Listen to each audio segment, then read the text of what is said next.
Seek Answer Station. This show is actually kind of a culmination of a lot of live performances that I've been doing. And one of the performances that I did during the Music is Art Festival a couple of years ago was The Answer Princess. And I was dressed up as a princess, and I stood out there all day to all of these families, and I gave away free answers. I had just a big sign that said, "Free answers," and people were coming up and asking me questions. And I would only take yes or no questions. And so people would kind of do stuff like, "Is it going to rain out today?" And then they would pick it out of the bag, and it would be a yes or a no. And they would walk away and have this nice pamphlet about why yes or why no. Stuff like, "Is Obama going to be president?"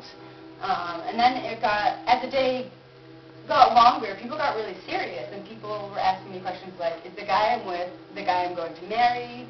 And then they would not like their answer and try to ask it again, like repeatedly, like, "Well, let me do it again. Let me do it again. Let's just do it one more time." And then I kept trying to stress the fact that whatever answer you get is probably either going to be your answer or not going to be the answer. It's not really like 100%, obviously.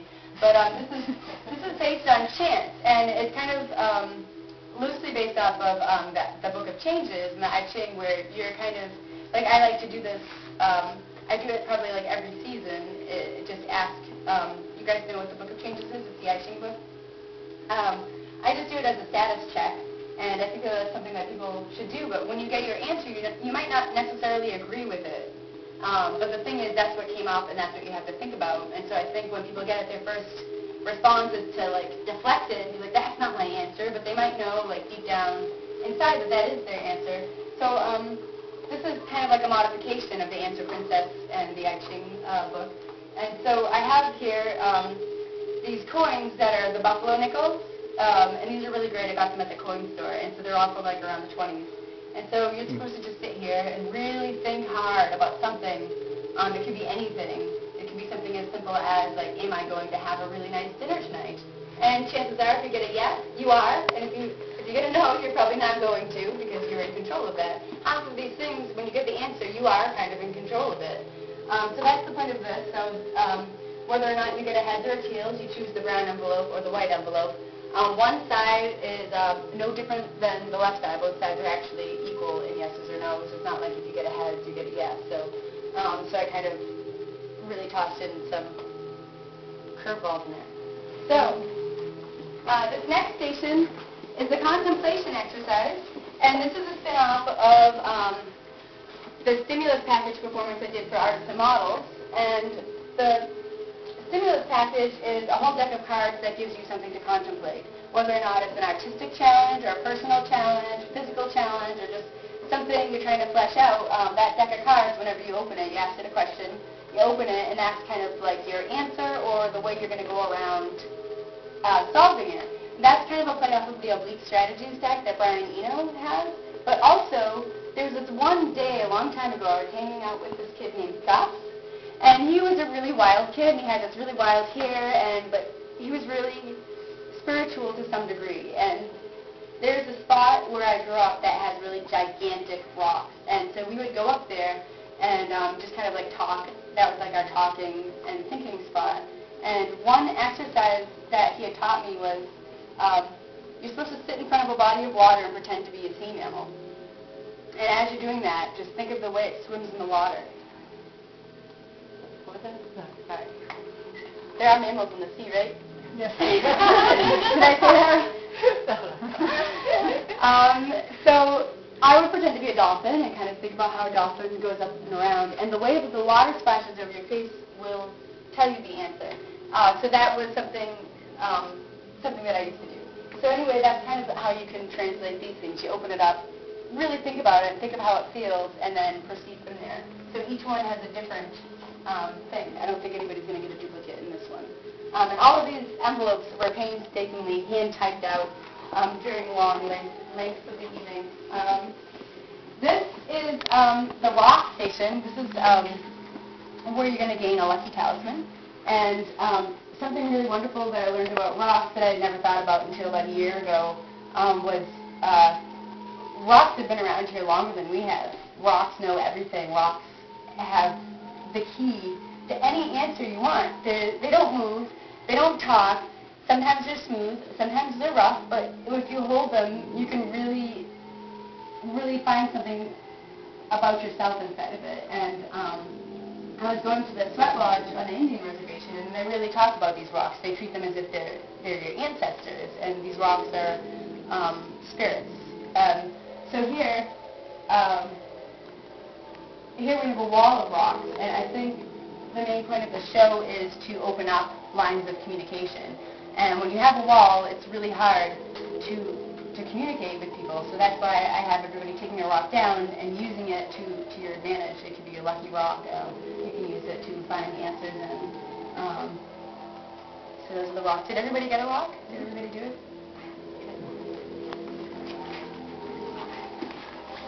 This is the daily challenge. Here you will have a daily challenge that will challenge you either daily, weekly, monthly, yearly. If you open it up, you'll notice that there's a tag inside of there, and on each tag there's going to be something for you to do.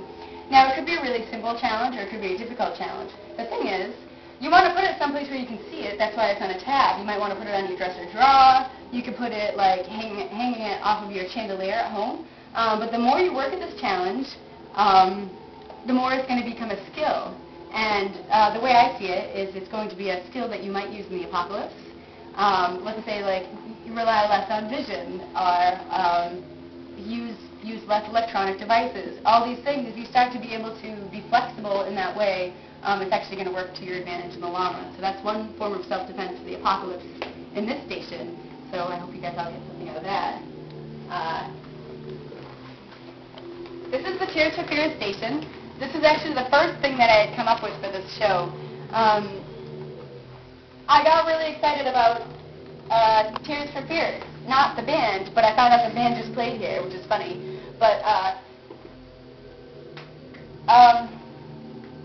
what do I want to say about this? There's so much that I could say, I guess. There's a man who had done this, like, psychoanalysis stuff. It's like primal therapy, and his main basis was pretty much divulging a lot of ugly things and getting it back. So here I kind of want you to unload one of your fears and just put it up here on the wall, and then you never have to see it again. But in exchange, what you're going to get are these 2 stickers that you can put anywhere. You can put them outside on the tree on your house. You can put them on your mailbox so you see them when you pull into your house every day. You can put it on your bike. And that tear will embody your fear, and you'll know that you've unloaded it. So it's kind of going to protect you and let you know that it's not there anymore. It's not that your fear is not real, but it's to help you work towards overcoming it. So you have 2 in there. So even if you put down 1 or 2 fears, you can kind of use them as you will. So I hope you all do the Tears for Fears station. Does anybody have any questions? Am I going over this too spastically? You're great. Okay. Okay. Here I have a podium, and at this podium, I'm going to roll around and give you some wise words, but I'm going to do that after I'm done, so I'm going to go to the snack station here. This is the key identification. The way that this came up is pretty funny. I was sleeping, and that's when I get a lot of ideas, is right before I'm going to sleep or in my dreams, because I have really vivid dreams. But in my dream, I was going shopping. My friends were having like a party or something, and it was for somebody who I didn't know. And while I was checking out these gifts, there was a basket at the checkout counter with all these dice in there. And I thought, oh my God, this is going to be the coolest icebreaker ever.